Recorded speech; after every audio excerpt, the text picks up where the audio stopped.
Hello and welcome to today's bite-sized training video where we're going to be covering the service improvement tool driver diagrams. So by the end of this session you should have a good understanding of what we mean when we say a driver diagram and when you would actually utilise one during a change project. So what do we mean when we say driver diagram? Let's delve into this a little bit further and explore a bit more. So a driver diagram, in essence, it's a tool that you utilise during the planning phase of a project, and it helps you to map out really all of the contributing elements that feed into achieving a particular aim. By assessing all elements, such as primary and secondary drivers, you're able to create a comprehensive web of all involved elements, as well as generate some ideas for improvement that will feed each lane. The idea is that you use this at the beginning to help facilitate the project as you go along. So as you can see from the slide, the driver diagram itself, it falls into a particular type of structure that you must use. So first of all, as you can see here, we've got the aim to the very left-hand side, and then we come to something called the primary drivers. We're going to explore what these are in more detail, but really the idea is that they're the key areas that contribute directly into achieving your aim, and we go through some examples on the next few slides so you can get more of an idea of this. What you then have is the secondary drivers, which feed directly into the primary drivers. And as you can see on the visual, there's no kind of rule of thumb as into what that might look like. You might have one secondary driver that feeds into one primary. You might have two secondaries or three secondaries that feed into one primary, or they might feed across multiple primaries as well. So there's no kind of definite structure, but it uses this kind of principle to try to help give it some kind of, I guess, format. Then what you've got is your change ideas, and as you can see then the change ideas can be directly linked into where the secondary drivers are. Secondary drivers, again, they're classed as the factors that affect each of the primaries, but again the examples will help clarify this a bit more in detail as we look through. And the whole idea here is then you've got a comprehensive map of everything that's going on into helping you to achieve your aim. So we're going to explore the primary drivers a little bit more thoroughly now, because I recognise that when we deliver this training, this can be the area that's a little bit more tricky for people to get their head around. So what we've got here is a couple of examples on the screen for you. So let's just say my aim, like we've got aim 1 there, decrease service costs. It's a bit like weight loss. The only things that you're going to be able to do, primarily to control, is what's going in and what's coming out. So money coming in and money coming out, for example. Then, as you'll see on the next slide when we explore the secondaries, you'll see what secondaries feed into the money ins and monies out. So these can be thought of, the primaries, as a direct component that would fit into achieving the aim. Aim 2, when we look at them here, there's possibly that they could have 6 potential primaries all linked in. This one simply is an aim that's about increasing quality. So what we've got there is the actual domains from what is quality and the CQC sort of domains there. And then aim 3, we've also got improved flow, and what we've included there is some examples of the things that you might possibly want to look at as part of flow. Obviously there might be the process itself in there as well too. And this is why it's really important to be specific as you can with your aim. If you can pin down and narrow that aim and to be like a laser focus, it helps you to understand what the primary drivers are. Too broad an aim will make it difficult for you, and you'll be able to tell that straight away because you'll have multiple primaries, and the whole idea is that you need a few of the specific, more important ones.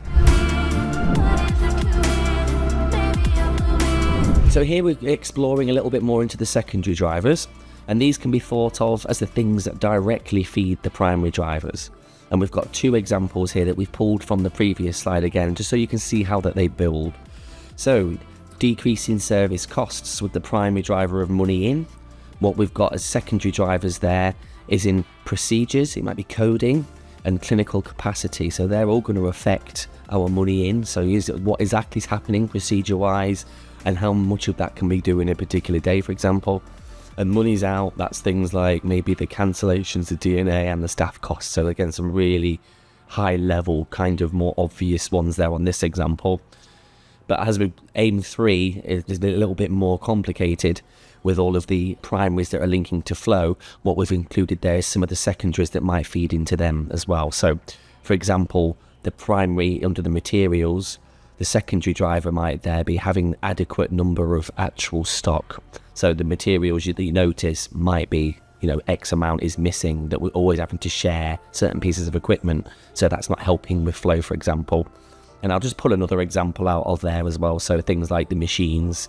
So it might be that the computers on wheels or the Omnicell, they might be some of the secondary factors that flow into the machines area of why we don't have flow. When it comes to flow, there's a number of examples that you could use as well for the primaries to be identified, but there's no definitive list of really what you should include, and the exploration of your driver diagram will mean that each of them kind of look a little bit unique depending on what your overall aim is trying to focus on.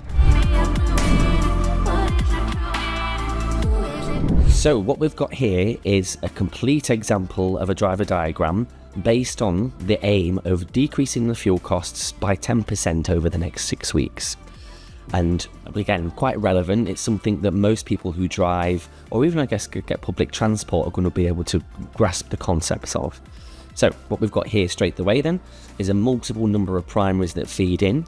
So when you think about it, if you wanted to, reduce your fuel costs, we're a bit limited with some things we can do because we can't make our own petrol. That's a given straight away. So one of the things, things that we generally would do is shop around. That's probably one of the only things you can do. So reducing your fuel price per gallon would be one of the primaries there, leading to a direct action of shop at a cheaper petrol station. So you can see in this example too, the primary jumps straight to an activity. There's not even a secondary, or in this example here, some tertiary drivers, because you can get multiple different layers of things that feed in. So again, this can become quite a big map by the time you're done. When we take the second primary there, reducing miles driven, you can see again that just links straight into actions. There's not really too much we can do there other than maybe car share, walk to work, plan our routes. But it's elements of where the efficiency comes in. This is where we get maybe more of our wins. And you can see that it splits then. So it's not only just about the efficiency in general, it's about the car's efficiency and then the operator's efficiency.